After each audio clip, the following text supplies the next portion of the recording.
Oh, somebody's got a notification of Big some Nelly. great show going live. So, how we doing, everyone out there in the social media land and also the podcast land as well? Because people may be listening later once we got this up onto all the social medias and the podcast, Apple Pod.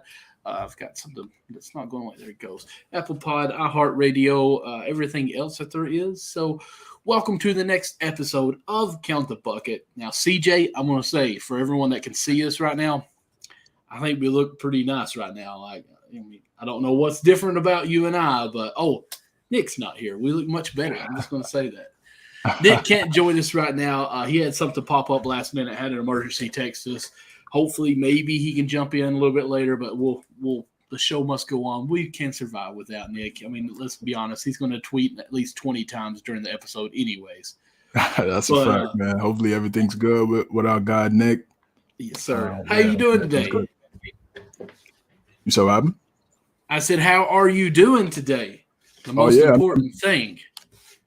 Yeah, I'm doing well, brother. Doing well. Watching some preseason football on the tube right now. Not really too much going on in the A's. Too much right now. There's a couple things happening, but definitely looking forward for the season. It's coming up soon. Training camp should be starting next month. So excited for what's in store with the NBA. But right now, been locking in on some football. Madden came out on Friday, so I've been playing a little bit of Madden. But everything other than that it's been pretty good, brother. How about you, man? Honestly, was off this weekend, which of course it technically is still the weekend, so that's great. But it's probably been the busiest off weekend from work I've ever had. But yesterday was more fun for me. I can't deny it. Got up really early with some of my buddies and my son, who is 5 years old, and we went about 2 hour drive to the next county or two over. Went to a card. Make sure I put the D on so everybody knows. Card show. Actually, finally got a Donovan Mitchell rookie card, so I'm happy about that. So I really wanted that. So now a trade can happen for Donovan Mitchell to New York or wherever. I don't care. He needs to be out of Utah, so my card will go up in value because he'll be instantly awesome.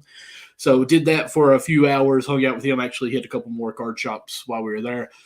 Came home, hung out with the family a little bit, and then had a NFL draft that pretty much took, or a fantasy draft, took about 4 hours to do. We actually go all out. I wish I had my stuff to show you. You'd appreciate it because you like football. But I won the fantasy league last year. We actually got a trophy that we just put the plaques on, kind of like the Stanley Cup. Okay. We just put plaques on for everybody who wins it. So I've got a plaque on there with my name. So I'll have it for the rest of the season. That I got to give it to somebody else. The commissioner actually bought me a ring. It says fantasy football champion. Like it's a nice ring. I mean, I'm sure it's Amazon and stuff, but we went. Reminds me of you remember that show, The League? The League, yes. Awesome show. I wish it would come back to Netflix. But so we went to a nice restaurant here. It's called The Portal. Got us a bunch of pizzas, did a live draft. He actually buys the board where takes off the sticker with the name, puts it up on the board as we draft out loud. We've done this for at least 6 years now, so it's a lot of fun. But now today, that sounds like the real version of The League right there, man. Hey, we doing it. Now, what's actually comical after watching The League, the very first season we did this, there was the guy that no one knew, but one person knew him. His name's James that played in the football league. Still don't know the guy, but like in the league, there's that one person that's on it that you never see. Like there's always that one guy that no one knows. Like it was literally going like the league, how it's played out. There's one guy that was dumb.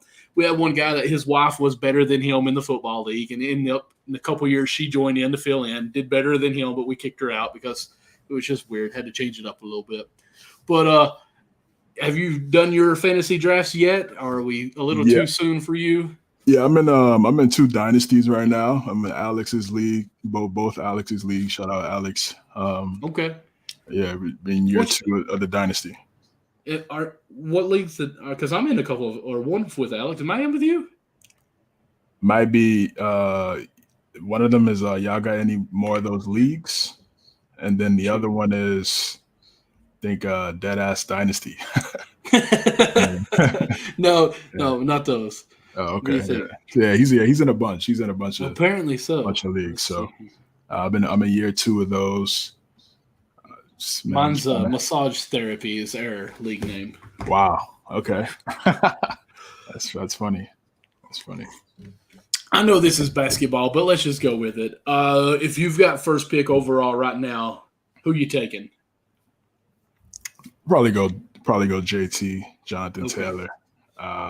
Just the amount of carries and the touches, it just makes the most sense to go with a running back. See, that makes me nervous because, okay, let me tell you how we do our league. We actually do a 4 keeper, up to 4. Let me back it up because I think it's so weird. So I kept 4 players and they go in. So it's kind of like a mini dynasty on that.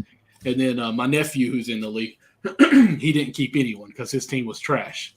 So he got the first 2 picks basically because it's a snake went up. He got the first pick. No one else didn't keep anyone. So he had the first pick, and the second person that only kept 1 was behind him. So he got the first 2 picks. But I had excuse me, I'm so sorry. I've got Jonathan Taylor, who would be basically the number 1 pick. So I kept him, obviously.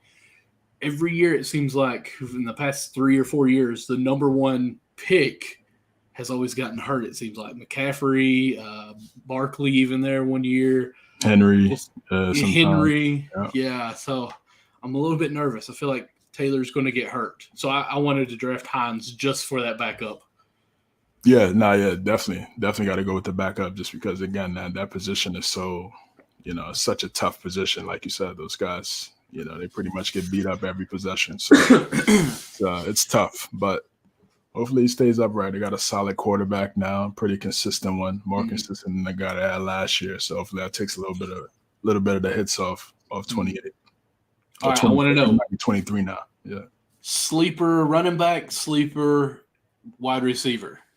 And you can't say Odell Beckham. Sleeper running back. Maybe it may not be a sleeper, but probably got to go Najee just because that's what they're going to do. And I don't think that's going to be a sleeper. I actually think he may end up number 1, but I know what you're saying there. Oh, you mean like a guy that, okay. Yeah. Man, that's tough. You put me on the spot, man. I know. I'll give you one of mine. I'm kind of slightly high on Kenyon Drake this year. Okay. As a backup because I think that they're going to be passing a lot to the running back a little bit. And, of course, Jacobs is the number 1 back there, but I don't think he's much of a catching back. And, guys, I know this is an NBA show, but just bear with us. We talk everything else, okay? We talk food most of the time, but it's football season coming up, Exactly. We got to talk a little bit of fantasy. But I think Kenyon Drake may take a little of the third down back passing, third down plays and passing opportunities there. And, honestly, he's a check down guy that I actually think may get a couple of touchdowns because of that. You got Waller, you got Adams as well, and Renfro. I think some of those coverage are going to be taken up, and they have to pass it down short yardage, where I think Drake may actually get a few touchdowns. He's going to be touchdown heavy, if anything, but I kind of like him this year for a sleeper. Yeah, I'd probably say maybe A.J. Dillon over there in Green Bay. I don't know who their wide receivers are right now, and Rodgers. Lazard was one, I think. Lazard, Sammy Watkins is there, but he's been inconsistent with injuries. Bobby Tonyan coming off the ACL, so I could see a lot of dual running back sets with him and Aaron Jones out there. Green Bay is known for that. What was they used to call it? The full house or something like that they used to run? Yeah, exactly. So I could see them going right back to that. Flair likes to run the ball. And at wide receiver, I'm going to go with Curtis Samuel, man. Shout out Curtis Samuel, New York native. Okay. With the Commanders. Had an injury-riddled season last year in his first year at Washington, and now, coming into the fold this year, he should be ready to go. High PPR guy, gets a lot of receptions, gets a lot of yards after the catch. Can't sleep on Curtis, man. I'm going to say this just for the fact of where I drafted him last night, and you may like him. We do 16 players, and that's counting a defense. But for my last round pick, I got Devontae Parker at wide receiver. Like, somebody in New England has to catch the ball. Like, can you fill me in a little bit in there? Because I know that's your team. Like, is Parker going to be their guy? Yeah, he's looking to be the number 1 guy. That's why they brought him in via trade.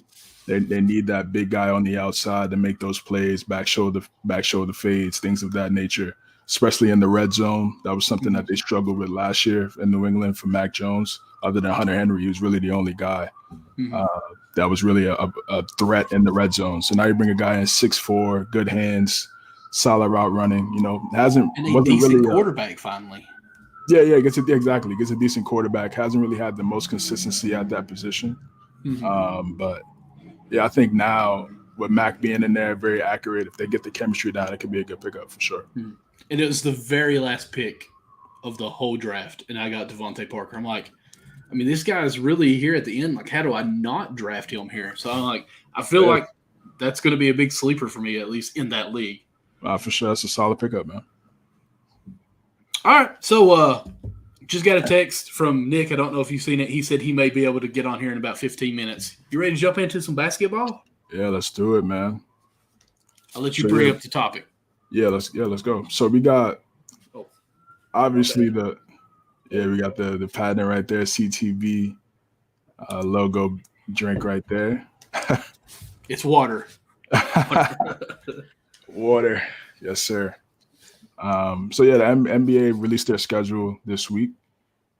It's probably the biggest news of the week for the NBA.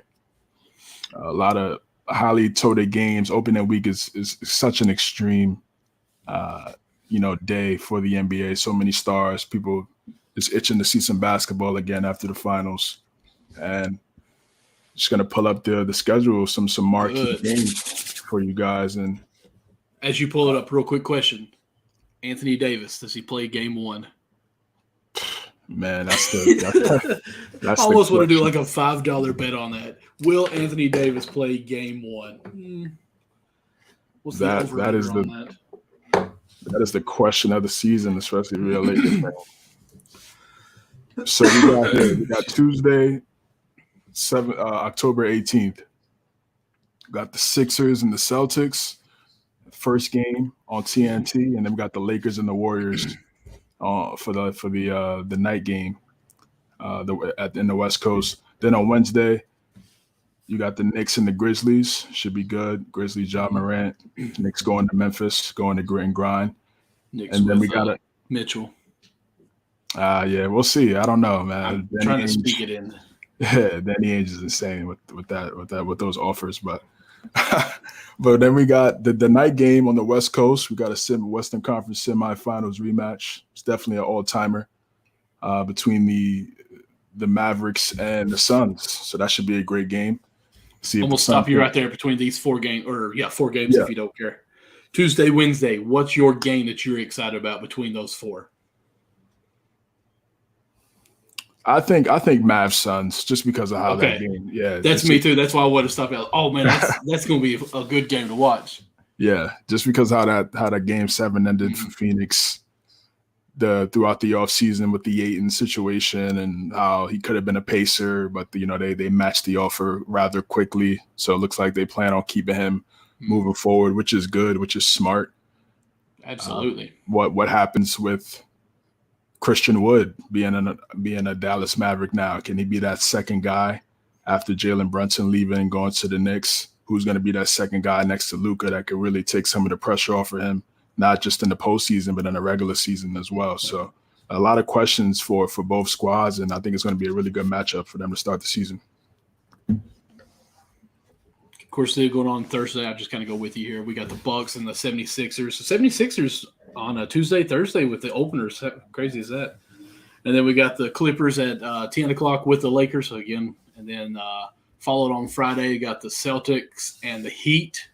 And then the Nuggets and Warriors, which I'm going to say this. I'm going to voice this.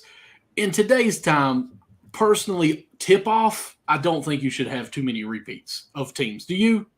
Like we're in this name. I'm going to use this saying. It's 2022. Like we need to be seeing as many players or teams as we can, right?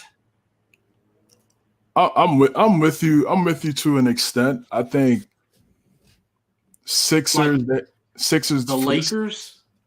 I mean, you gotta get Battle LA. I think that's smart. The NBA, they're smart, man. And it's probably best to do it like you just talked about. Is could AD play game one? It's probably best to do this game as early as possible, just because you don't know. Not even for Well, AD, it's true. not even AD, but also Kawhi and Paul George. Both of those guys haven't been healthy since their tenure with the Clippers either. So I just heard a beep. I think it's going to be I think that's going to be a good game. The Clippers are stacked on paper. They have a lot of good players. On paper. Yeah, on paper they brought in John Wall. Who's going to be the starting point guard? Will it be Wall? Will it be Jackson? Kawhi coming off the ACL. So there he is. For their first game was good, man. What's up, man? We're here. What we talking about here? We're talking about the tip-off. I actually brought up to the point where CJ was going through the teams, and I interrupted him so rudely. I apologize again. And I'm not ragging on the Lakers because it's always the Lakers here. Because the Lakers, we know it's going to bring a fan base. But in Tuesday and Thursday, we already have the Lakers again. Of course, you got the 76ers 2 times. But the 76ers are a contender right now, especially if they were to make a couple of trades. You know, we've got the Durant. Who knows what's going to go on. So, I mean, I'm fine with the Warriors being double because they won it. And also, it's Tuesday and Friday. That's a big gap in between the games, I think. I just said I kind of wish we could have more teams here. Like, again, I know, Nick, now that you joined, you're going to hate me for saying this, but I'd love to have the Pelicans in one of these games. Just one team. Well, these are just the national TV games, right? This isn't just like the schedule for the first week. Right, but I'm just saying, like, but why aren't the national TV games? Yeah, but why aren't they national TV? It's like we should have some more national for the tip-off. Like, let's see some of these players. Honestly, why not Orlando? I mean, they've got the first pick. I'm good on that. But you know, man, this is like the big market always wins. They got to pay bills. I know. They got to pay the bills. It's like a reality show. You want to see all the top stars. You got LeBron, Harden, Curry, Tatum, Embiid. You know, I mean, the Knicks, they don't have any stars, but, you know, it's New York. It's the name, right? Ja Morant is, you know. I mean, the big market's always going to win. Like, I don't know if y'all remember, like, even, like, when the Lakers were trash, like, before LeBron got there, they had, like, so many national 2021. games. Yeah. Okay. I'm talking about, like, 2016, 2017. Oh, okay. Gotcha. Let's see. Just think with me if y'all don't care. Is there a team that you think should have been in here that is a big market team or a big team in contending? Because the Heat's on here. That's a good team. I mean, not really, to be honest. I'm about to say, I've maybe to go through my list and look at someone other than the Pelicans, of course. I feel like the Pels, they gotta earn their way. I know they had a great first round in the playoffs. I'm with you on that. Yeah, and then we got to see number one be out there more consistently. So only teams I can think of is, I don't know, Chicago. I don't know. Yeah, Chicago. Yeah, I think this makes the most. Yeah, they got the top guys really. Jokic, Curry. Yeah, so I think they got it. I think they did it right for sure. Okay. I guess so. I mean, I guess KD and Kyrie, but what about Raptors? Nobody knows. Would you like to see the Raptors? The Raptors are good, but no, they're not up there. On a national televised to start the season, probably not. Nah. Look at that, probably boys. not. The wife brings in food for me. How about that? That's clutch. On the job? On the job. It's all right. I got an egg roll right here with me. I'm about to eat. Hey. I'll try not to eat the chips because it's gonna like crunch a little bit here. But yeah, but I mean the Raptors. I mean I'm not against the Raptors getting national TV games. Like it's definitely not like a week one thing. Maybe like a mid-December. I'm okay either way with the Raptors. To be honest with you, I'm okay them not being on there. I'd been okay if they were on there. Facts. I'm with you there. Yeah. Any more thoughts on this, on the schedule? What's your thoughts on? Have you guys looked deeper into maybe your favorite teams and who they're playing to start the season? I actually haven't, to be honest. I need to do that probably right after the show. But I mean, as far as this first week, you know, all the double headers. I mean, it's not bad to me. Obviously, you got the champs, you know, going up against the LeBron Lakers. The what? The has-beens. The has-beens. Has-beens. That's hilarious. Stupid, man. I mean, it's before not and after right there. It's not too bad. I'm really interested though. Like the one team that I'm really interested in seeing this first week is that Thursday game. I think that's Thursday is the Clippers and Lakers. See that new look Clippers. They got Kawhi, Paul George. They got John Wall on there now. So that's gonna be a really good team to look out for. I want to watch that Nuggets game. I think that might be good. Jamal Murray. Jamal Murray, okay. Jamal Murray coming back. He's looking good. I don't know if you guys have seen the clips of him hooping lately. I have not. Yeah. He says he'll be back by preseason, so that's a good sign. It's a great sign, man. Great sign. Glad he's 100%, and they're gonna need him. Michael Porter Jr. as well looks to be also healthy. So now we get to see what these, how that first round possibly could have gone. Maybe get a quick little preview if they meet up again this year of what we might see if those guys both squads are fully healthy. I think that's going to be great. Also for the Warriors too, man. I want to see Wiseman, man. He's the X factor in this whole entire Warriors dynasty, and can he really establish himself as a marquee piece with those three guys? Former number one pick. Obviously, we know the injuries, but the talent is definitely there on both ends. So if he could be a player that could really have instant impact right away, I think that they're just going to be even more scary than what they already are. Isn't it crazy to think that bubble season is like now? I think like once this upcoming season starts, it'll be 3 seasons ago since that bubble season. Insane. That's wild. That's super wild. Felt like yesterday we were, Are you sure? All in the crib. Because you got to remember, like that bubble year, that it technically lasted an entire calendar year. Like we're gonna be real. I mean, when you like think about the pause, like but we were paused for like 3-4 months, and then it started back like late July. Yep. Everything kicked off late July. Then they started the next season like 8 weeks later. December. It was crazy. Yeah. It was wild. They moved quick, boy. Jeez. Okay, you're saying that December is that first year. I was thinking that you were calling the bubble year as like that first year. Or like zero. No. Like I'm with you. Okay. Yeah.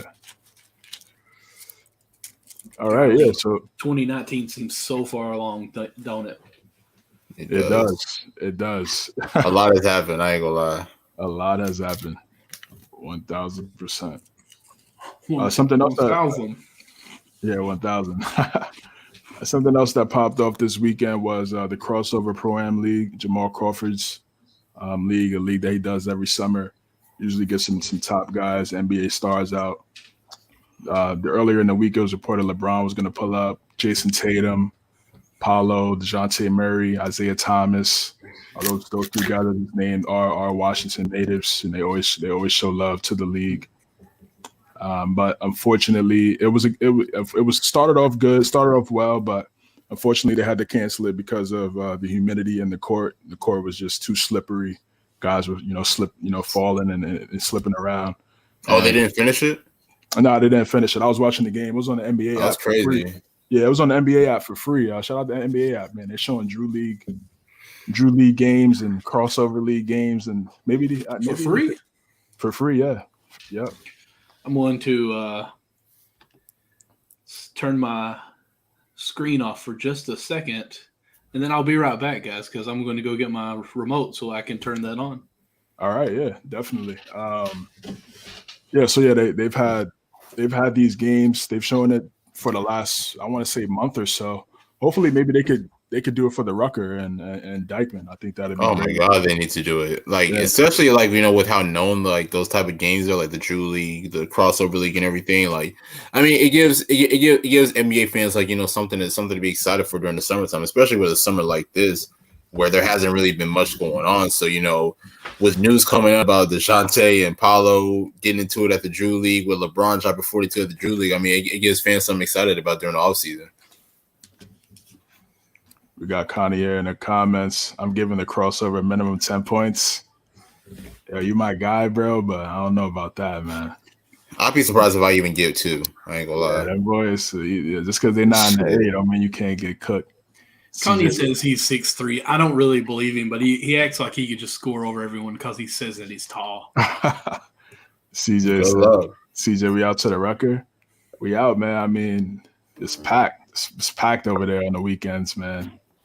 Especially the right people over there. But yeah, bro, right at the right time, we could definitely. I'm trying to get out there. Hopefully, Braun and them get over here to the city especially before LeBron hang it up. Definitely gonna get out to Harlem, get out to the BX, get up to what was the last like great game at the Rucker? Like as far as you remember, would it be like the KD 66? Yeah. In terms of like a marquee player pulling up, KD dropping 66 was definitely one. That's the one that sticks out to me the most. For sure. Yeah, because I know Kobe went out there one year. I think a few other guys did too. Yeah, Kobe came out there 03, but it started raining, so they had to cut it short. But he was about to go crazy.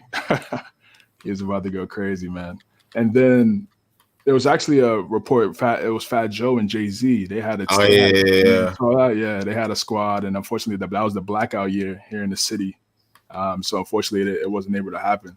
But it was like Jay-Z had LeBron, Wade. He had like a stacked team, and Fat Joe had his stacked team. I'm gonna say they both had some stacked teams. It was crazy. Yeah, both of them had some squads. That would have been a sight to see. That would have been great for that. That would have been great for the city, for sure. But maybe down the road, some of these young guys pull up to New York, man. That'd be definitely a. So who would you want to see, like as far as young guys? I think guys that stand out to me probably Trae Young, Ja. Definitely want to see Ja. They come over here, get crazy. Kind of got a New York type style, the way he plays. Zion, obviously, just because of the just the dunks and the highlight factor. What about Luka? Like the slow pace Luka. Nah, he would get love. Yeah, he would get love over here, man. The step backs and his style. Yeah, I think it'd be perfect. I think that the city would definitely show him a lot of love. He, even though he's a slow pace, but he's definitely flashy with it. Oh yeah, 100%. That'd be I mean, if these young guys they pull up, that'd be great. Just not for just for the kids too. Just to see that some of their favorite play. Curry, if Curry could pull out. I mean, Curry. Oh my God, Curry pulling up from half court at the Rucker going crazy. I mean, that'd be insane. If Curry goes out there, man, it's gonna be fights out there trying to get in. Shit. Oh, I mean, at the Crawsover event, they had people camping out in front of the gym to see LeBron. Crazy. So. Yeah, that's wild. Oh, that is right. I did see a picture of that. Yeah, people they were literally intense. Like, oh, that's a lot of love, man. They're better than me. I just saw a TikTok about the blackout. Yeah. He's a little. He was too young to remember that, man. But yeah, that was. Yeah, that was a crazy. How old is he? I think 21. Yeah, oh, okay. 21. Yeah. So that was definitely. That was a crazy day. Elevator wasn't working. I had to go up 14 flights of steps to get to the crib. Candles and flashlights. That was a wild time, man. Wild time. And it was in the summer.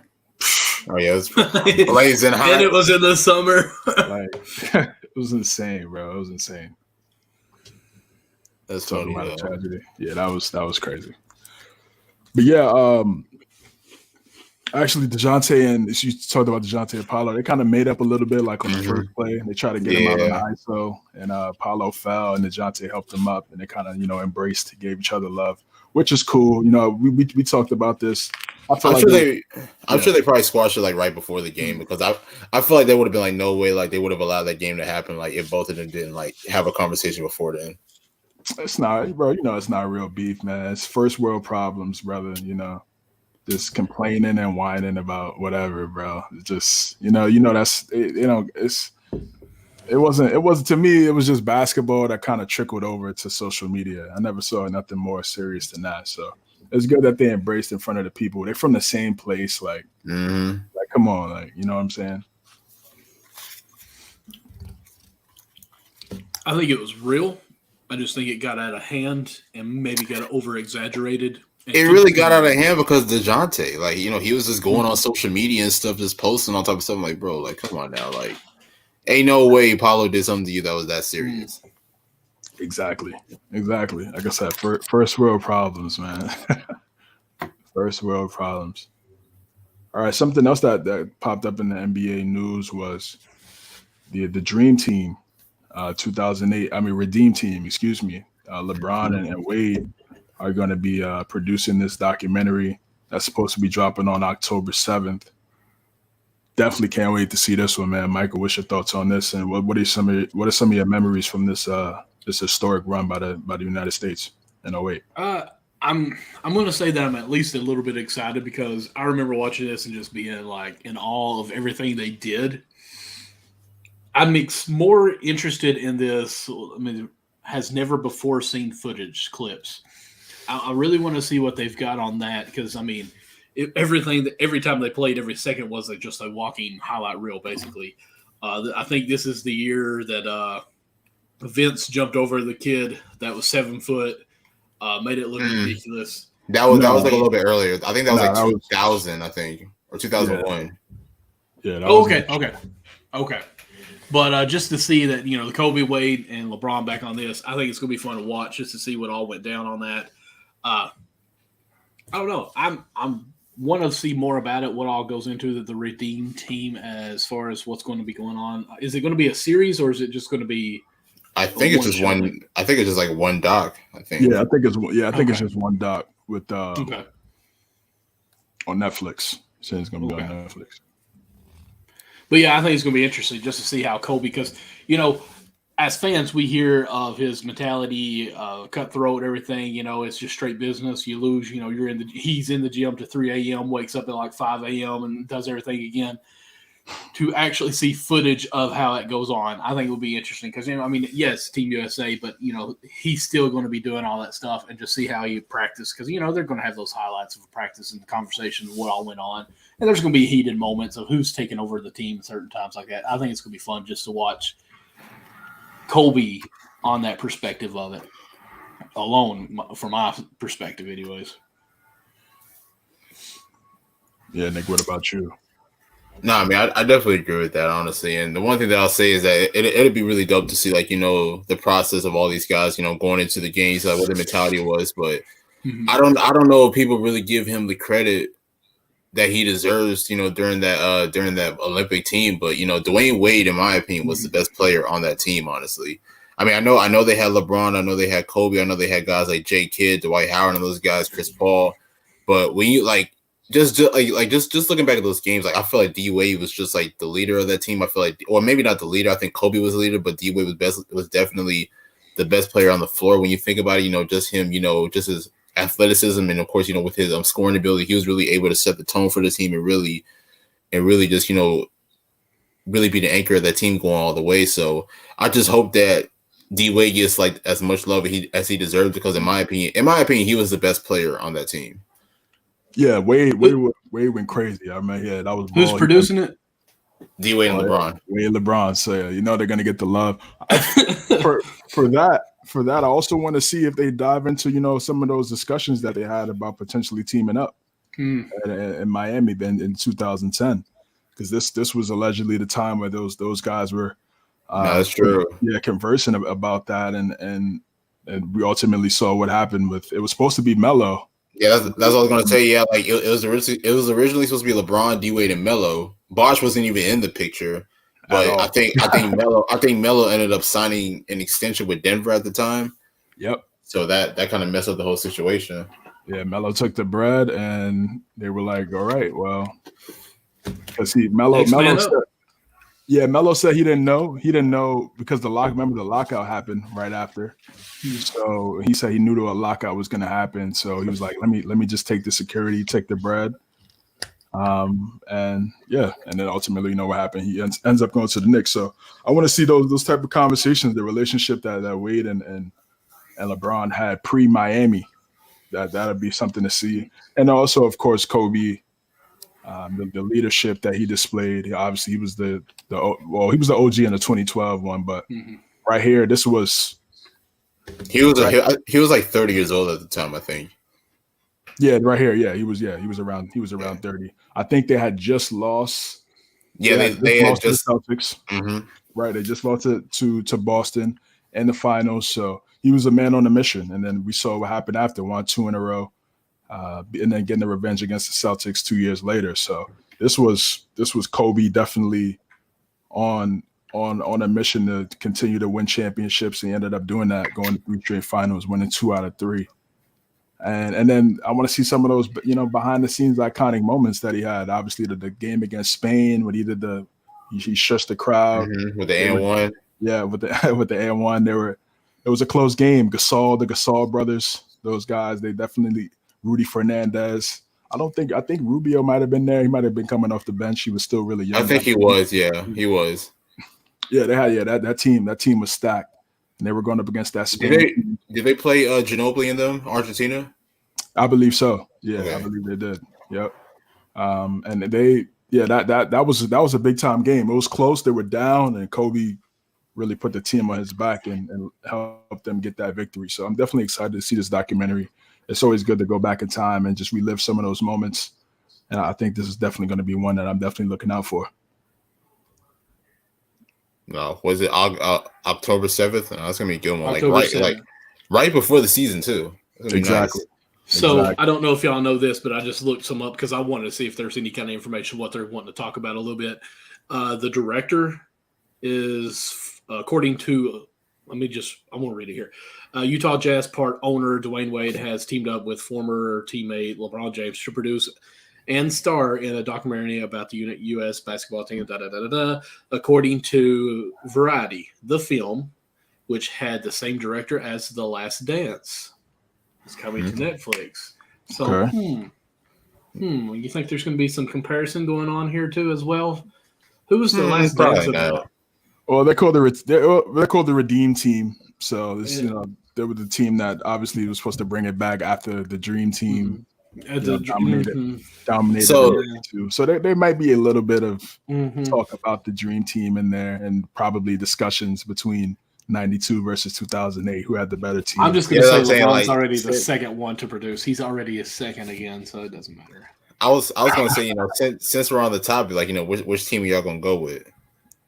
I hope this is an easy answer. To be honest, I actually like the 2012 team better than the 2008 team.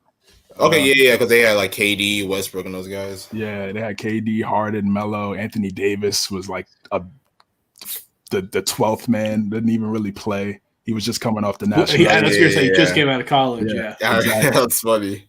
So, that was got hurt. It's tough, man. I mean, I'd probably go 08. I mean, again, because I saw those guys, and okay. See, I was asking 08 or 92, but yeah, that's what I'm saying. Yeah, I would say 08. Okay, I would say 08. 08 over 92. I think so. Bird was kind of done. Bird was kind of done back then. He had the back issues. It was pretty the you gotta think. I mean, Jordan. They had Magic. Who else? They had David Robinson. A lot of those cats on there. Yeah, they had some guys. But I would also say, which is facts, but 2008 was also the time where other countries started to become more talented and ball as well. I feel like 92 started the global aspect of basketball, where all these other countries started to definitely make their mark, and that was the beginning of it. And I think by 2008, you started to see the Gasol brothers. You started to see these guys start to translate, go from overseas. Yeah, exactly, and then go into the NBA and be successful. So I think the competition was definitely tougher than 92. But you look at those squads, Barkley, just like how you said Wade was the best player on the 08 team. A lot of people said Barkley was the best player on the 92 team. Then a team that even had Jordan, and we saw Barkley win MVP and go to the finals the following year against Mike. So it's definitely close, man. Mike was obviously but you got Kobe and LeBron. I mean, it's tough to really. But I mean, that's to find the roster. See, that's the thing too. That when you bring up LeBron, because that was, I want to say that was LeBron before the MVPs, the champ. I mean, he was a great player at that time. Don't get me wrong, but it was really before LeBron really established himself as I am the best player in the league. Yeah, I think Kobe was the best at that time, no doubt about it. Yeah, he was the best player in the A. And then after that, because I think LeBron won his first MVP 2009. So yeah, then pretty much around after that 08 season, he started to go crazy and really established himself. Like, all right, this guy is going to be. Here's the 92 team. I looked up the roster. It's on Wikipedia, so who knows how true it is. So we got Michael Jordan, Scottie Pippen. You got John Stockton, Karl Malone, Magic Johnson, Larry Bird, Patrick Ewing, Chris Mullin, who I love, Golden State, by the way. Oh yeah, David Robinson, Charles Barkley, Clyde Dexter, and then you finished Isaiah Thomas, and then you finished it off with the person who never touched the floor, Christian Laettner, because he shouldn't. No, Isaiah Thomas wasn't on that team. Isaiah Thomas should have been on that team over Stockton, but that's. Just I'm sorry, you're right. It's actually, let's see here, Clyde was chosen over Isaiah is what it written. I'm sorry, I just seen the name and went on with it. So Isaiah Thomas was not on that team. Clyde Drexler was. That was around the time him and Magic had that beef. So, I mean, that's a good team right there, guys. I mean, obviously, here we are. Are we trying to compare decades here differently? I mean, it's different eras and all this stuff. Oh yeah, OA has a good team as well. I mean, the Sparks really debated because I remember Kobe in an interview one time saying that the Redeem Team could beat the Dream Team, and I just remember how like the base just really started sparking around that time.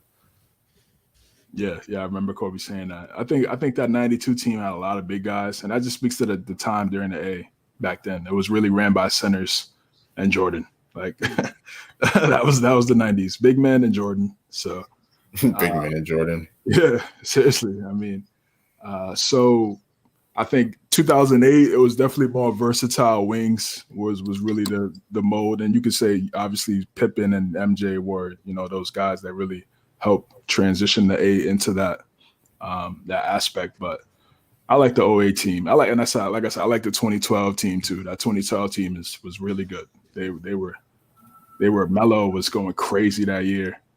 Melo, KD, Bron, Kobe still really on, which ended up kind of being the end. We didn't know yet, but really ended up being the end of Kobe's prime right there. So that team was stacked. That's a fact. Okay, we got, speaking of Kobe, LeBron, and Jordan, Gilbert Arenas came out and dropped a quote, probably on his show. No Chill Podcast, that's what it's called. Agent What's Zero. it called? The No Chill Podcast. Okay. Yeah. So he dropped this live quote. TV. That's crazy.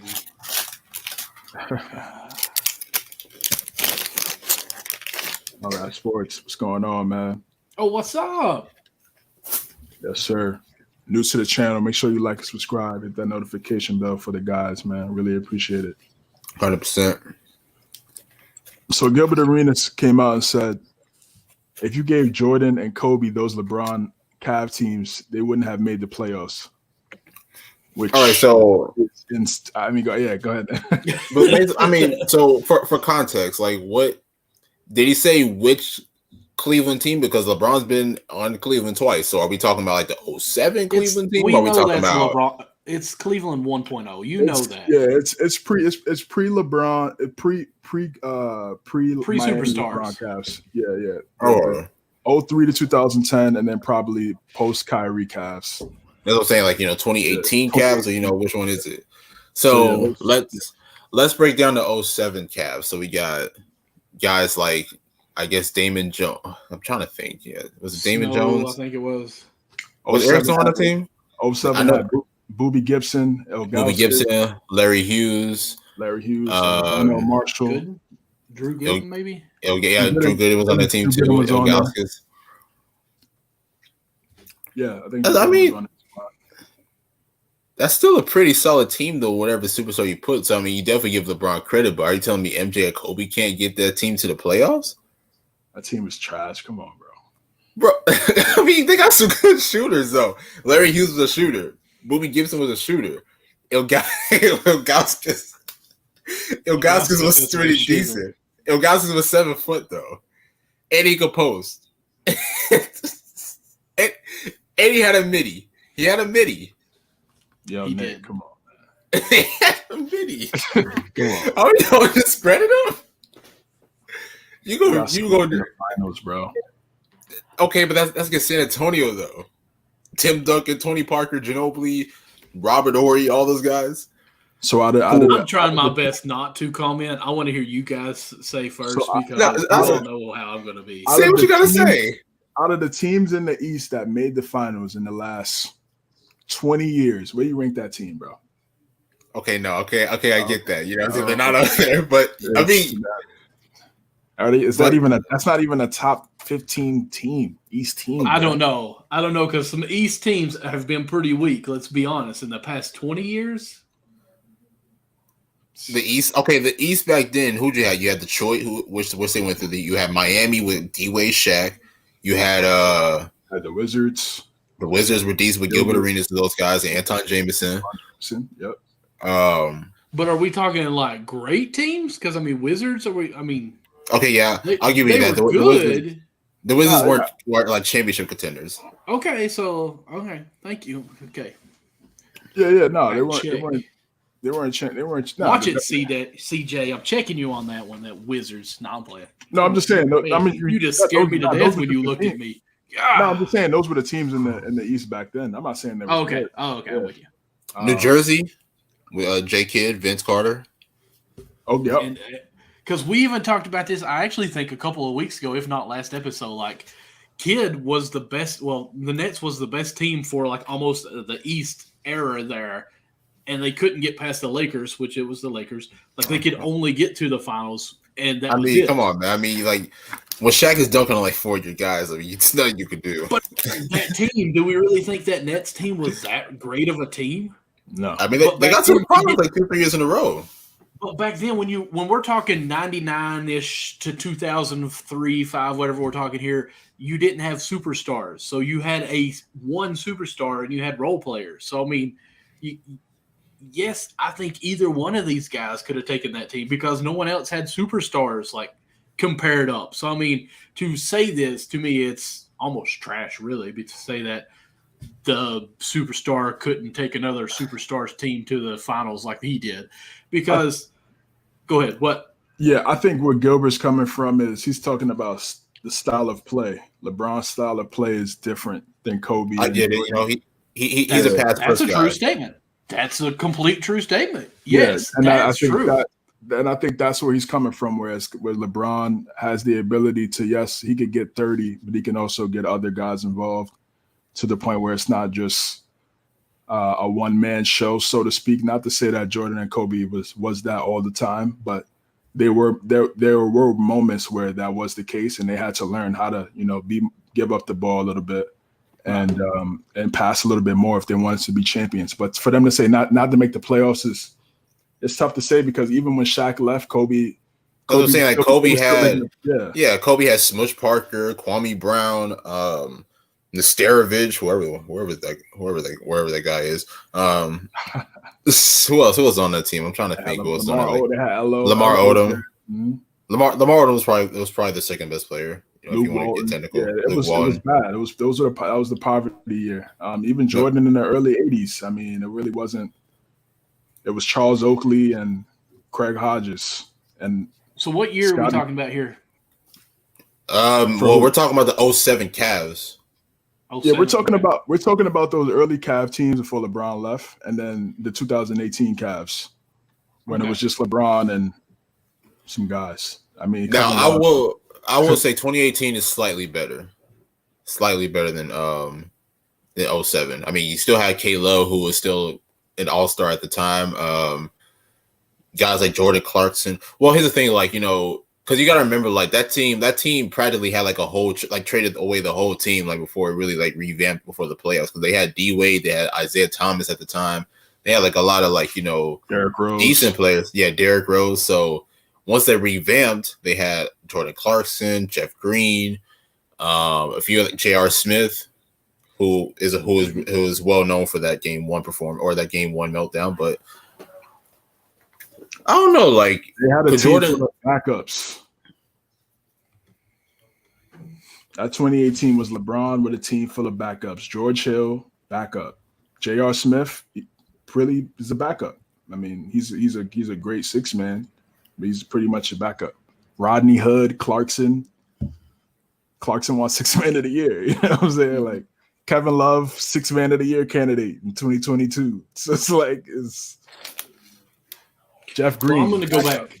Like all those guys was just come on. The 2007, I found this real quick. It's on basketballreference.com. And here's the top 15. I'll go to Cleveland at least. So the top teams that finished that year in 2007, Dallas Mavericks West, Phoenix Suns West, San Antonio Spurs West, Detroit Pistons East, Houston Rockets West, you got Utah's Jazz West, and then you have the Cleveland Cavaliers. So to say that any team or no other player could take this team to the finals, the only team that was better than them record-wise was one team, Detroit Pistons, by 2 games. So, I mean, I think it's a little. Was the NBA really trash back then?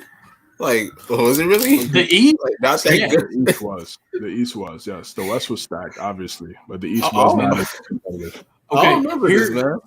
Here is their team, Like Pistons team, who was the best team in the East record-wise. Chauncey Billups, Will Blaylock, Dale Davis, Carlos Delfino, exactly, Ronald Dupree, Richard Hamilton, we've heard that name, Lindsey Hunter, Amir Johnson, heard that one, Jason Maxill, Antonio McDyess, Nazir Mohammed, went to Kentucky, Tayshaun Prince, Rasheed Wallace, and Chris Webber. I forgot he played for Pistons. Yeah, he was there for that. Yeah, he was washed up that year. Jeez. So that team does not sound very nice, correct? yeah.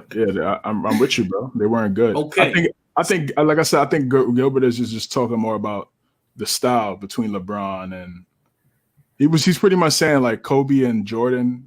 They would have to be more passive. They would have to pass a little bit more. They would have to change their style if they want to carry a team with a bad roster like that to take them to the playoffs.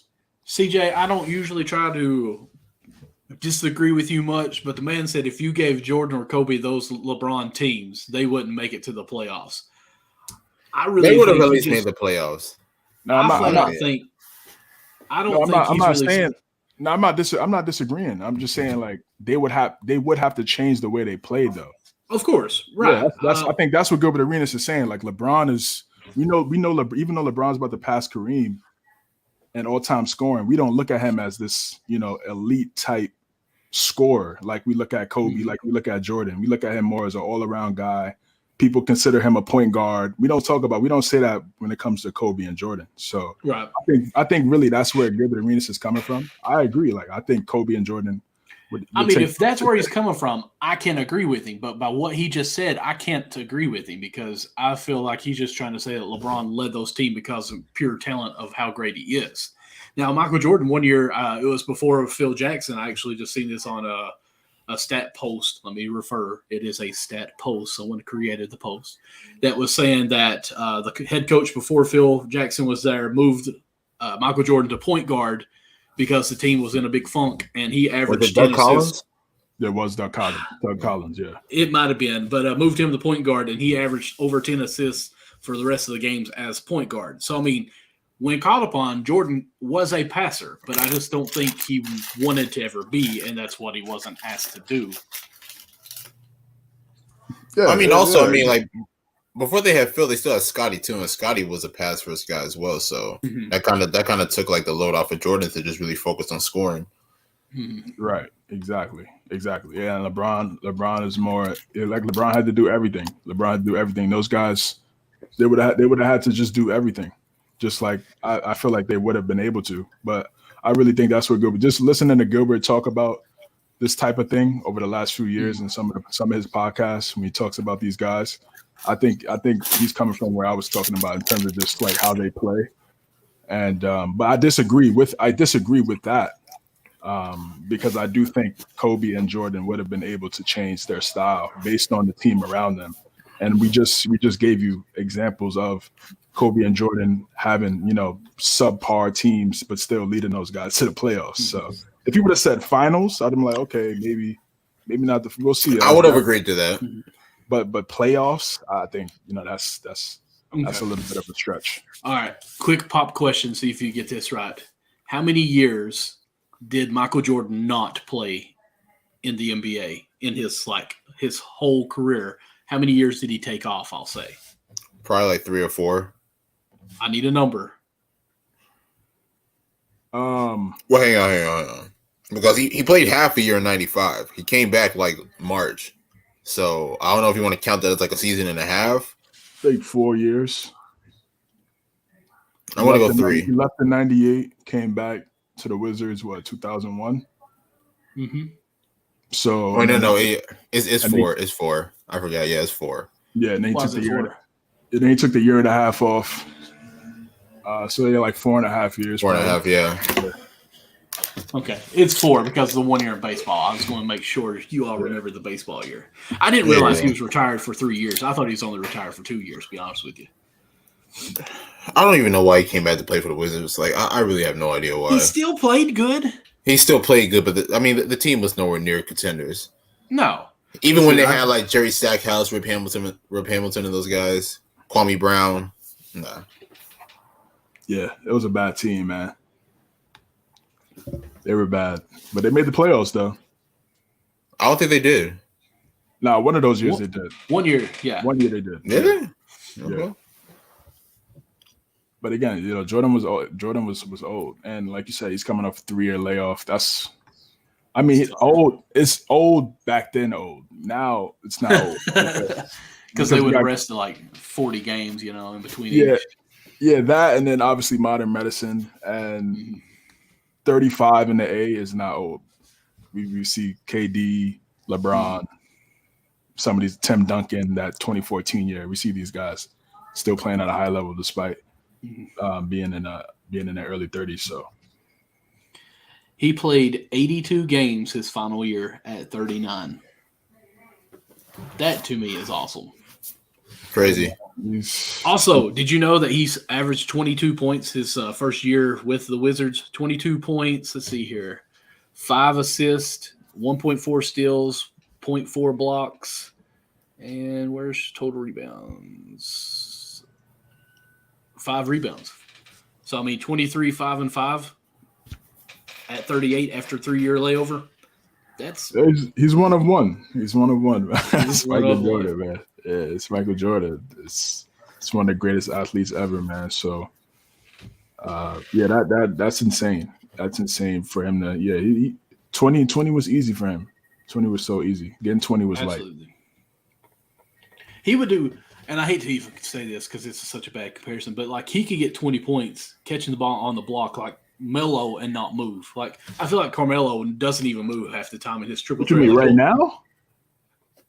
No. Like Melo. I'm about to say, No. Like Melo in his prime, like he would do like a couple of little jabs and not really go anywhere. All of a sudden, just pull up, make something. Like Jordan could do that at like 39 and just steal like at the post with his back to the goal and create without really doing too much movement. But the defense was like 3 pages behind Jordan. It's guys. If you're watching this, which I hope you are, or listening, if you can, go back and just watch Jordan play. Jordan was a monster. Jordan was definitely a monster. Like every time I go back and watch a lot of those like early Bulls days, like it just gets me excited because in my opinion, 91 was his best year. Like his best. I know a lot of people would like to disagree with that because they look at 96 whenever they went 72 and 10 and everything, but in my opinion, 91 was where he was the hungriest because he kept getting beat by Detroit.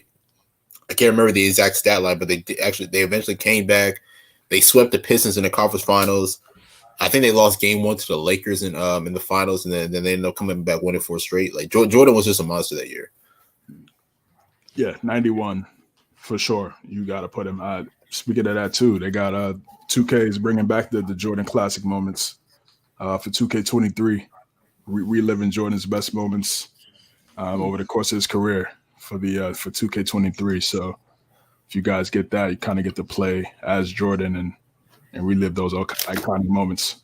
Something that they had in 2011, 2K11 too, and now they're bringing it. I remember that, yeah. Now they're having it for 2K23, so that's definitely going to be cool. We got some other legends dropping some quotes this week. This is from Shaquille, and they were talking about Tim Duncan. Shakalicious. He says the San Antonio Spurs won because of Tim Duncan, a guy I could never break. I could trash talk to Patrick Ewing, get in David Robinson's face, get a rise out of Alonzo Mourning. But when I went at Tim, he'd look at me like he was bored. Whenever I would run into a Tim Duncan fan will claim Tim Duncan is the GOAT. I won't disagree with him. So, Shaq, he always he keeps it political. One moment he says Kobe's the best, and then he says, so he keeps it. He says Curry's the best. He says Giannis is the best. Yeah. Well, he's not saying that Tim Duncan is the best here. He just says he won't argue them. So I kind of like how he's saying that. Like, I think there's just so much respect on Tim Duncan's game that he's like, I don't even bother arguing with him because of the way he played and how I couldn't get to him. I really respect the way he kind of said it, actually. Like, he's not saying either way. He's like, what Tim Duncan did, what they used to call Tim Duncan. Big Mr. Fundamental. Mr. Fundamentals. Off the glass, it was just smooth. Oh, I wish he could have had a little bit of a personality. I actually think that almost hurted him as far as a popularity. I'll say it at least that way from the fans, because we'd never really seen any emotion from him, except for that one time he somehow got a technical on the bench, not saying a word, and got for laughing. Yeah, but I think it's awesome to think, I can't remember who the person was, but I remember listening to someone on a show, and it was talking about, man, I think it was Kevin Garnett, would say, Tim Duncan used to get under my skin so bad because all the smoke, yeah. Yeah, I used to try to talk to him and trash talk him like crazy, and he'd be like, oh, man, that's a good shot. Like, nice try on that one. And it was so polite about his trash talk, and it would get to him so bad. So, I mean, Tim Duncan here, the quote that I thought was crazy was, let me find it so I read it right. When I went at him, or when I went at Tim? When I look at him, he looked like he was bored. Like, that right there is crazy. Like, was he battling that hard with Shaq? I'd like to go back and look at some footage. Like, well, Tim was always nonchalant anyway, so it's like, But, I love Shaq. Love Shaq, baby. There's a song there, just so y'all know. But one of my favorite players, actually. And just the way that he would just dunk on some people and just disrespect them. Like, their children had to have been abused by the way that they disrespected on that dunk. And then you hear this about Tim Duncan, and you're just like, man, like, could he not handle Tim? Like, could he not abuse him like that? I want to go back and actually look at those footages somehow and just see how those one-on-ones played out. But Tim Duncan was great. Makes me think more. And, of course, we always talked about Ginobili and Tony Parker, that three being great. But Tony Parker and Ginobili were kind of short. Like, did Tim Duncan hide them with his ability of how great he was, that you had to stay with him and respect him at home, and it freed them up more in the paint or even on their outside shots? Because, he says San Antonio won because of Tim Duncan. Like, I mean, how do you all feel on that part of it, at least? It's facts. I mean, look what they've become without him. Kind of just been middle of the pack type team in the West. Mm-hmm. Bringing him there it completely changed that entire franchise. 5 championships. Of course, you need good to great players around, superstar guys, but I just think, Tim Duncan was the reason why they were so good.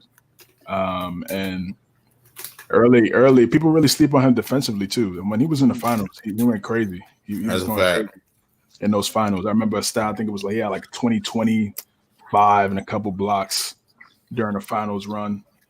So right, he doesn't get a lot of the love because, like you said, he wasn't the flashiest guy. People joke on his pregame outfits, but he's a guy from the VI, man. A guy from the VI, and he's kind of to himself, real calm, cool, collected. But when he stepped on that court, he brought it every single night. He was a threat on both ends of the court, and you had to take credit for that. He was a big reason why they won that championship in '99, and then all the other championships we won after that. So 99, 2001, 2003. It seems like every other year they won it. Yeah, exactly. They were going crazy, and even though they folded against Miami in 2013, they came back and dismantled them in 2014. Yeah, they killed them in 2014 in historic fashion. So, listen, man. Again, like I say, he doesn't get a lot of love. He's definitely probably one of the most underrated legends ever. Just from just because he was a low maintenance guy, not because people don't know how great he was. Just because he wasn't the guy. He wasn't like Kobe doing the flashy dunks like LeBron. We didn't have the supreme highlights that made you go wow, but when he stepped on that court, it was all about winning, and he brought that to the table and brought 5 championships to a small market team like the Spurs. Like, you can't ask for anything better than that. What about you, Nick? I mean, it's Timmy, man. I mean, you guys really hit everything on the note. Like, honestly, I mean, just his greatness. He didn't really have to be the loudest. He didn't have to be the flashiest. He really. I mean, it was basically just him coming to work every night. Just getting the job done. I always like to think back at that 03 season. I can't remember the exact stats, and I don't have them in front of me, but I do know that was a MVP year for Tim Duncan. They ended up beating the Lakers, ending their three-peat, beating them in the second round. I think they beat Dallas as well, even though there's a lot of controversy with that, because I believe Dirk missed like the last 3 or 4 games of that series, but they still were able to get by that. And then of course, everybody knew that they were going to beat New Jersey anyways. But Tim Duncan was just a monster during that final series. I think in Game 6 he had 25, 20, and then 11 blocks or something like that. So, Tim has been a monster. I don't know if a lot of people really give him his flowers just because of, he's not the LeBron, he's not the Kobe, he's not the MJ, he's not Shaq or whoever. But Tim Duncan has always been one of the more consistent players throughout his career. And, wherever anybody has him, whether it's top 5, top 10, I ain't mad at it. It's a fact. Let's just be honest. He had a great career, deserves every award he ever got. The longevity of his career with the Spurs is next to no one other than maybe one person, as long as he played for the same team. Who's the guy that's playing a lot for the same team? Anybody got that answer for me? The most he played for one team? If for one team? I think it's Kobe, ain't it? Kobe might be Dirk. No. It might be Dirk. Yeah, it might be Dirk. It could be possibly this guy down here at the bottom now. I mean, how long has he played for this team? It's about to be year 20 for you, D. I mean, that has to be a record, right? Has anyone else played for a team more than 20 years? More than 20? No, I don't know about more than 20, but Kobe played 20 years for the Lakers. Dirk played 21 years. Okay. I think Dirk got the record, yeah. So, Nick, I know the only reason why you joined our show, for tonight anyways, is for this moment, because you were talking about wanting to have a rant. So, what do you think about this awesome re-sign by Haslam to continue his future as a player coach for the Miami Heat in this situation here? Let's hear what you got to say here. God, man. Is there an amount? What is it? How much did he sign for? I don't know if they actually reported that. Yeah, I don't think they reported that. Okay. I couldn't read the small print on that, so I was trying to blow it up. It's time to go, dog. It's time to hang it up, yo. Let's be honest. What exactly is he wanting to come back for? You know what I'm saying? Does anybody give us a reason? When was the last time he's really played over 10 minutes a game? I've seen him come in for garbage time here and there. I've seen him come in for a few minutes in the first half. When was the last time he's really been in an actual game where it's he's competing down the stretch?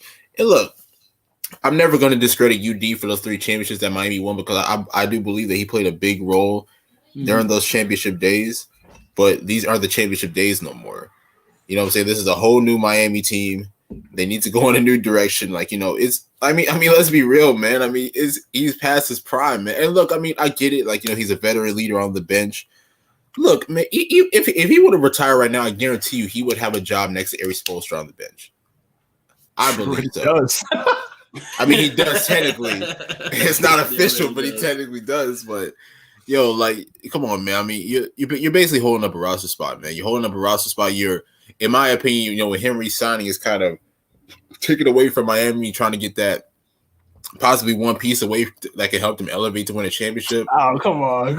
Yeah, I was gonna. That's not even to that extent. I was with you till you said that, bro. Come on, man. I mean, you never know. You never 50, know. This game probably take it like the best. I would only say that would be someone's spot that wouldn't get the chance to play. Now, if you said that, okay, but okay, I'm with you. Okay, how about this? Like, it could be for a young guy coming from the G League who could be in that role. You know what I'm saying? Who may not get the opportunity now because you got an old head that's sitting on the bench who the hell has no business being there. Let's just be real. I'll give you that. But to say that, he's taking a spot for someone that can make them a championship game, I guarantee if that was I didn't true, say make a win. I didn't say all that. I basically say, that could possibly help them elevate as far as their championship chances. But is that not the same thing? It is practically the same thing. But in hindsight, I don't know why, because here's the thing, like, I think a few days ago, he basically made an announcement saying that he was going to make this announcement today, and everybody was, I don't know why he's acting like, he's a high school high school kid, bro. Like, come on, man. Like, you know what I'm saying? Like, let's be real. Ain't nobody checking to see, like, what your next move is going to be. We're Are we not talking about it right now? Unfortunately, we are. I'm not gonna lie. I was hoping we talked about something different, which would be him stepping outside of the game. But now him re-signing you, it makes zero sense to me. In hindsight, look, UD was a great player during the height of his career, but you got to come to the conclusion that time is over. I'm just gonna say it. I think he's only in for a check, bro. Like, let's be real. I don't like to go there, bro, but you know what I'm saying? When you keep re-signing with the team and, like, you have no business being out there on the bench with them. But do you think he's hurting for the check? Like, he's only out there because I don't think he's hurting. I mean, I'm not gonna say. I mean, look, I'm not gonna be in his pockets like that. But it's like, yo, like, come on, man. Like, what are you doing? Like, what are you doing, man? I want to hear from you, CJ. Come on. Yeah, I mean, I just, it's cool. Okay, there for year 20. Like you said, he was a good role player on those Miami Heat teams when they won the championship. Yeah, I mean, he's pretty much, like you guys say, he's pretty much a player coach. He's out there. He gives some motivational speeches here and there. He knows about he knows what it takes to win a championship. And some of those guys on that bench don't know what it takes to win it. The only one that knows is Kyle Lowry.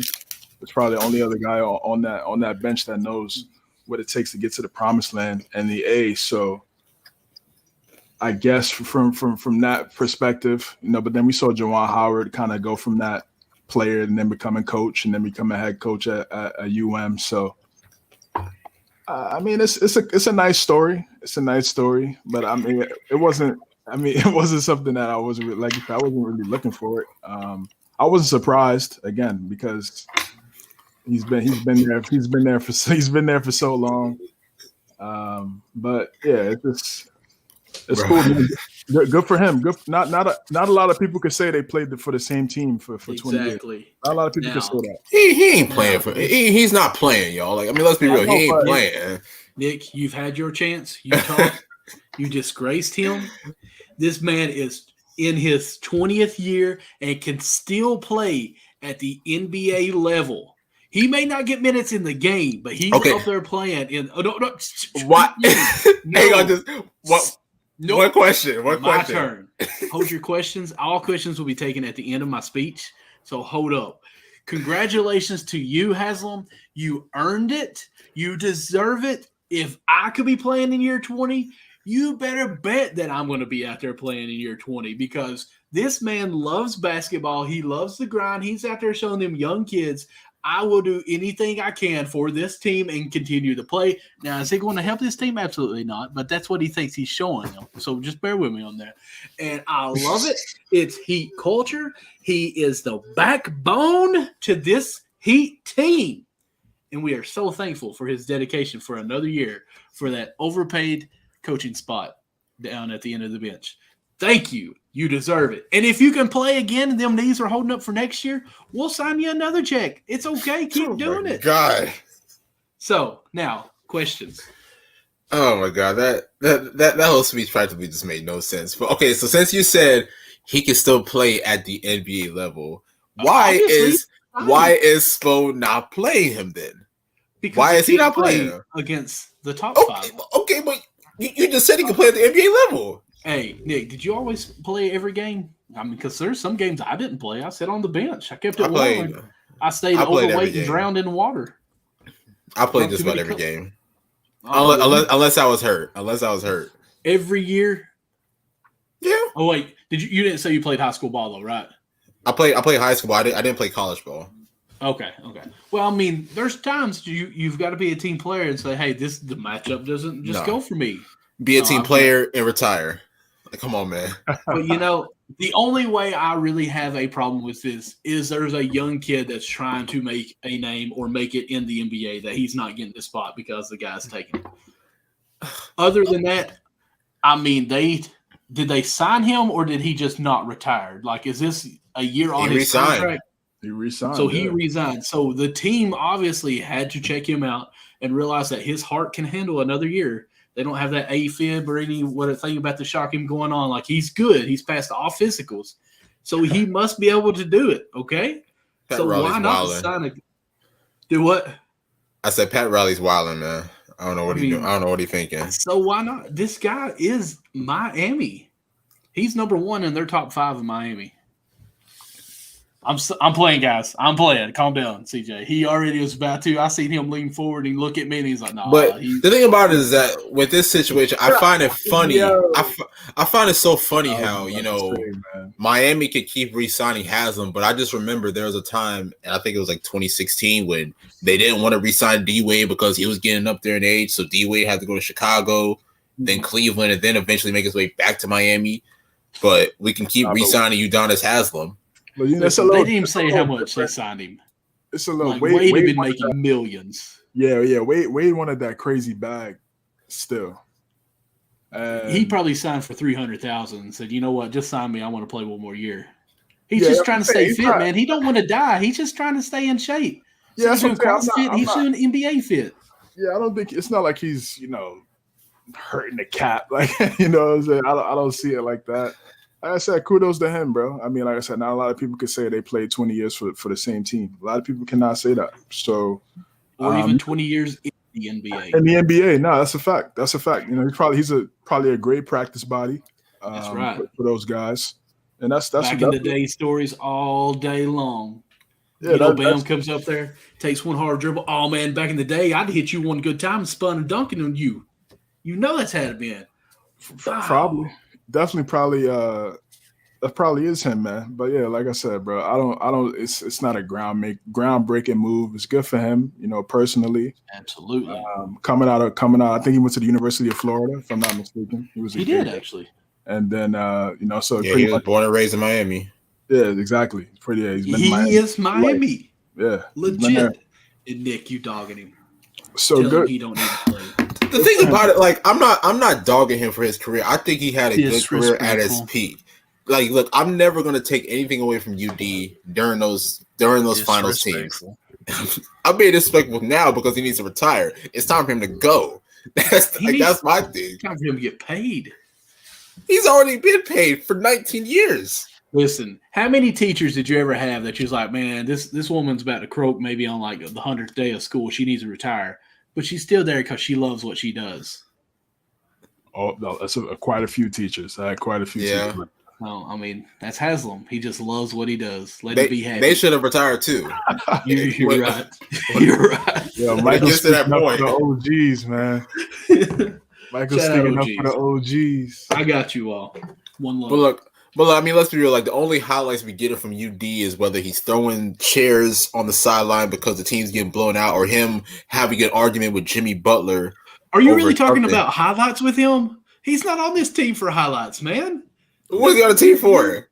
Keeping the bench warm? Yes. Somebody's got to pass the towel. Somebody's got to have the cups. Everybody got a role on the team, man. He's that elder statesman.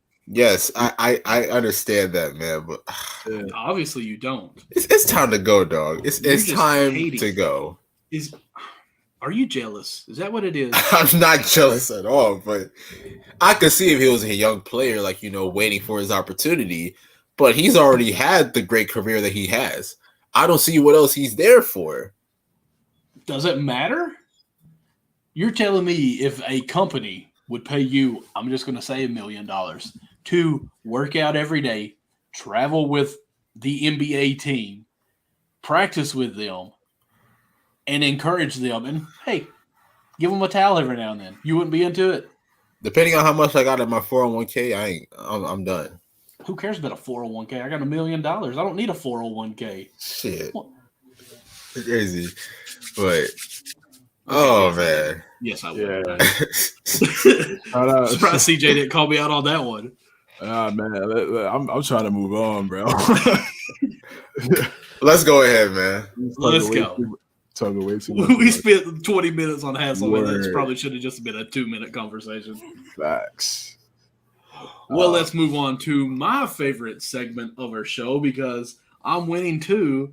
I think CJ has 1.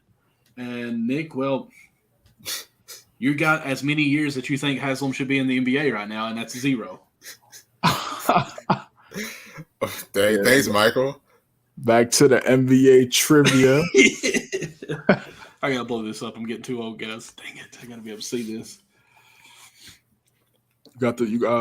So we're gonna keep count for this week, Michael. The way I've been doing it each week or each show, that person just gets a point for winning. I've got 2 and you've got 1. Okay. All right. Perfect. All right. Yeah. Perfect. So we'll just do a tally for this one. Whoever wins gets a point. All right. Bet. What teammates were nicknamed the Splash Brothers? This is a KD and Russ. Oh, he said KD and Russ. I say Curry and Thompson. Steph and Clay. This is a lob. Steph and Clay, easy. 1 across the board, except for Nick. He said, "Oh my God, really? I'm cutthroat, baby." You're trying to cheat. That's what you're trying to do. Hey. How many points did LeBron score in his first NBA game? I'm gonna say that's 25. Easy. 25. Yeah, it was 25 against Sacramento. 25. Okay, Michael. Just go with the gang. All right. Yes. Yep. Who was the highest scoring foreign-born player in the NBA? Either Dirk or Hakeem. I'm gonna go Hakeem. I'm gonna go. I want to go with Hakeem, but I'm gonna go with Dirk. Well, no. Dirk. Yeah, I'm sorry. No. I'm going Dirk. I'm going Dirk. Whoa. We got to go to the judges on this one. CJ, which one does he got to go with? You put me on a spot. We all competing, bro. I should be the judge. Right. I should not be the judge. We're all competing. Dirk is my final answer. Yeah, I'm going. All right, this is your last time then. Watch it be Hakeem. I hope it's Hakeem now. Nah, yeah, Dirk. Yes, definitely Dirk. No doubt about it. And then you and I go, no, it's Dirk. He's playing. Oh no, Dirk. Who's the shortest player in NBA history? I got Muggsy Bogues. I got Muggsy Bogues too.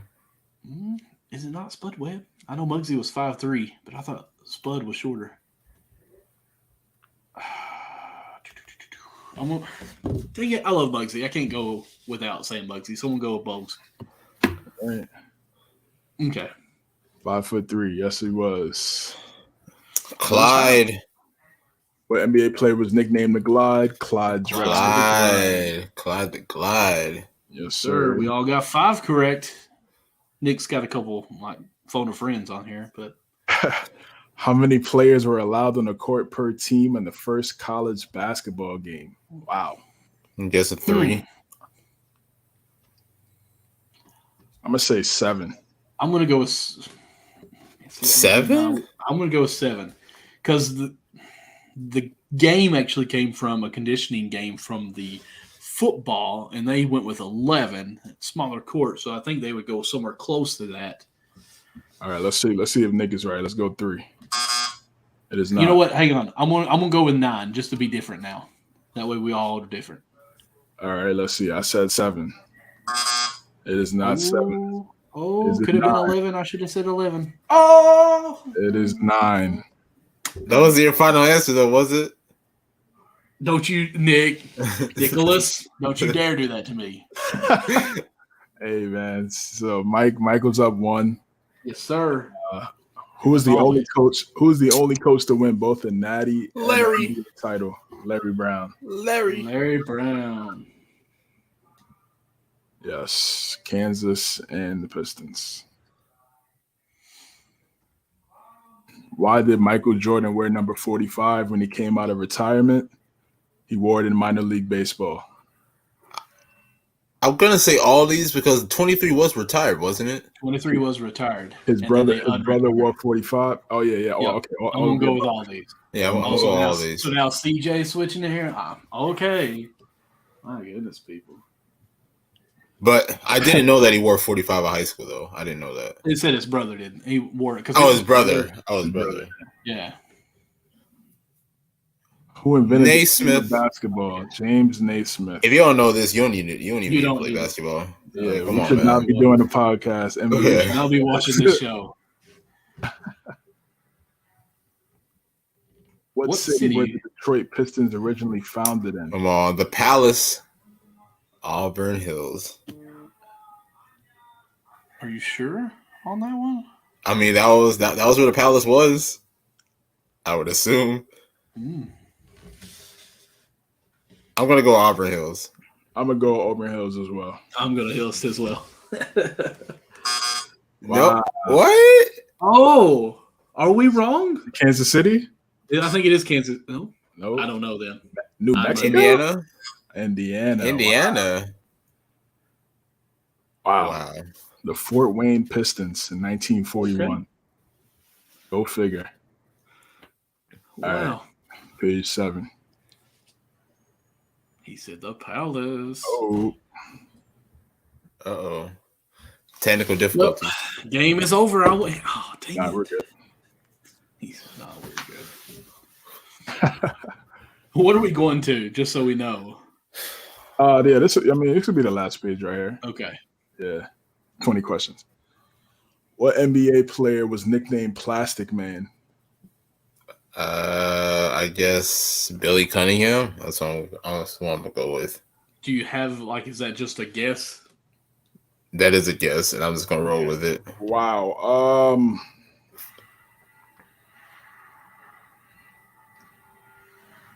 I'm gonna say Mutombo. The Plastic Man? I'm gonna say Mutombo, man. Final answer. I'm gonna go Stacy. Stacey Ogman. Is it Stacey Ogman? What the? Come on, guys. Bro. Come on, guys. 1991. 9th pick. Wait, who got that right? Just so the viewers or the listeners know. That was me, right? Okay. I mean, they can hear you with the answer, man. Stacey. What team won the first National Basketball League championship? Does anybody know this? I don't know. No clue. I'm gonna say the Trenton Nationals. I'm gonna say the Camden Electrics. I mean, pile drivers. That doesn't even sound like an actual name. So I'm gonna go with the. I feel like you would know if it was New York, CJ. So I'm gonna go with. I'm gonna go with Camden as well. Camden. It is not. Oh, it's Bristol. Trenton. Yeah. Hey. Okay, so Michael's up 2, and Nick is up 1 out of me. So I'm in last place. Yeah. Who is the NBA? Just repeat every answer Nick does, and I win. What'd you say? Who's the NBA championship trophy named after? Larry O'Brien. Larry. CJ should be able to get this next question, I hope. Oh my god, this is a layup, bro. Which NBA team plays at the Garden? The Knicks. The Knicks. Yes, sir. World's most famous arena. That's what it's nicknamed as. For every other NBA actual team. What NBA what NBA player was nicknamed Houdini of the Hardwood? Uh-oh. I'm gonna say I know this. I'm gonna say do you know it? I'm going Bob Cousy. Yes, sir. Yeah, I'm gonna go Kuzi too. I was gonna go Bill Russell, but I'm gonna go Kuzi. I really don't think it's him. Oh. Yeah. I remember seeing something on Kuzi during that JJ Redick little beef thing he had. They were calling him Genie of the Hardwood. I was like, what? No. Who has the most blocked shots in NBA history? I got Hakeem Olajuwon. Over Dikembe? Didn't we have this? Oh, my bad. Hold on. Did we? I don't think so. I don't remember, but I'm gonna go Dikembe. Let me see. Hold on. I haven't picked. But no. Since I'm only one ahead of Nick and I do not know this answer, I'm going Mukembe as well. Or Dikembe. I'm gonna go Hakeem. You trusting me? Nope. It's not Mutombo. I'm just picking your answer so you can't get ahead of me or tie me. Hakeem Olajuwon. Hakeem the Dream. Let's go. I'm tied with Nick right now. Perfect. Tied with Nick, one behind Michael. Yes, sir. All right. I think we need to go ahead and quit. Who was the only player voted most MVP in both the American Basketball Association and the National Basketball Association? Dr. J. I'm gonna go with Dr. J. J. I'm not trying to let CJ get ahead of me. The doctor. Bob McAdoo. Wait, hold on. Oh. We've already picked it. Our answers are already in. We can't change I'm it. gonna stick with Dr. J. All right. I'm gonna stick with Dr. J, but I am too, but I really don't think that's it. I have a feeling it could be Bob McAdoo. It is Dr. J. Okay. All right. 3 questions left. Who was the first player to lead the NBA in both scoring and steals in the same season? Was it MJ? It's gotta be MJ. Ooh, could it be the Houdini?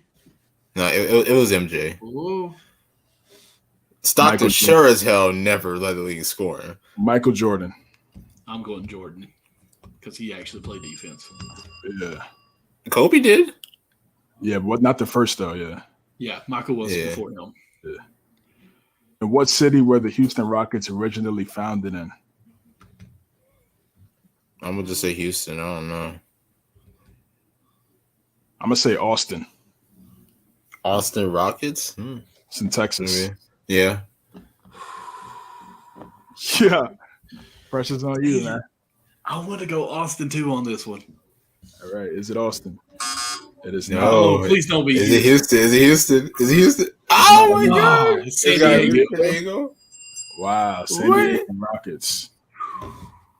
They moved to Houston in 1971. Last question. You all can only tie me. I think Dick Motta. I don't even know what the question is. Who was the first head coach of the Dallas Mavericks? Dick Motta, John McLeod, Don Nelson. I really don't know this one. Quinn Buckner. Yeah. I'm gonna stick with Dick Motta. I know Don Nelson has the most wins. I don't think he was the first coach. Then again, I don't know when the Mavericks were founded. I know they were in an expansion team. I know that. So I'm gonna say, wow, this is for a lot right here. This is for a tie or Dick Motta. Okay, I'm gonna put my answer in at least. That way you can either try to because you don't want to copy me, I guess, right? No, I just want to get the right answer. Doesn't matter. Not too worried about. Well, I'm gonna go with Motta. You're gonna go with Motta? I'm gonna go with Motta. I'm gonna go Dick Motta. Michael's trying to prevent me from. I'm gonna go John McLeod. Well, hold up. Let's build some tension here. Let's build some tension then, okay? Right, if CJ is right, we tie. That's the only way this is going to go good where there's a co-winner. Or y'all can go into overtime for like another 5 questions. No, we'll just go co-winners. Me and I think me and Nick first week we did one question for a tiebreaker, wasn't it? Yeah. Okay. Yeah. All right. Is it Dick Motta? Yes, it is.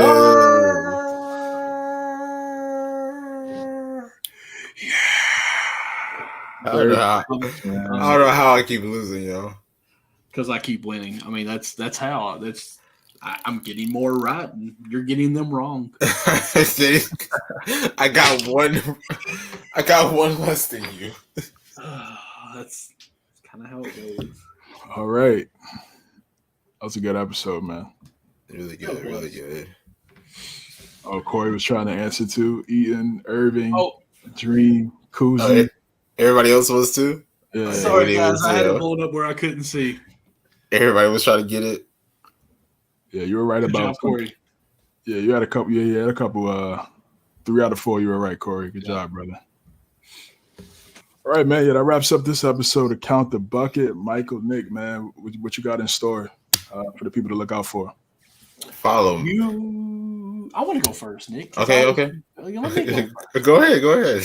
Follow us in this wonderful show that we have here at Count Bucket USN on Twitter. Of course, we've got podcasts out. I slacked last week. I've got it downloaded. I haven't had a chance to get it onto the podcast. I apologize, but I will have it on this week and this week's episode as well very soon. Go follow those on any platform that you listen to your podcast at. Also find me, MD Lawson00, on pretty much any social media there is, and my link tree is in the bio. You can find all that stuff as well. Of course, our show Sunday nights at 9:30 p.m. Eastern Time. Also, I co-host a baseball show, Backstop Banter, on Thursday nights at 9 p.m. Eastern Time. This week we may have to move it back because I've got to work. It's just a part of life. So that is me. Follow me on Twitter at NickAndreATR. Make sure to do that. I'm on the road to 2,000 followers, so anybody that's watching, if you don't follow me, definitely do that for me, man. It's been a long journey. I keep gaining followers. I keep losing followers because I think the people just hate me, but it's all good. That's funny. It's all good. My series continues on. We're on week 4 of Forgotten Players Part 2.5. Make sure to check out the new piece that drops tomorrow. And besides that, follow us here at Count Bucket USN. Sir, linktree.com/cjames9. Find out everything that I'm working on. Guard Up Podcast. Count the Bucket with my brothers right here. The Hard Count, Anthony Conover, on Tuesdays at 9 p.m. Eastern right here on the Unwrapped Sports Network YouTube channel and Facebook page as well. Thank you guys again for tuning in. We will catch you guys next week. Deuces.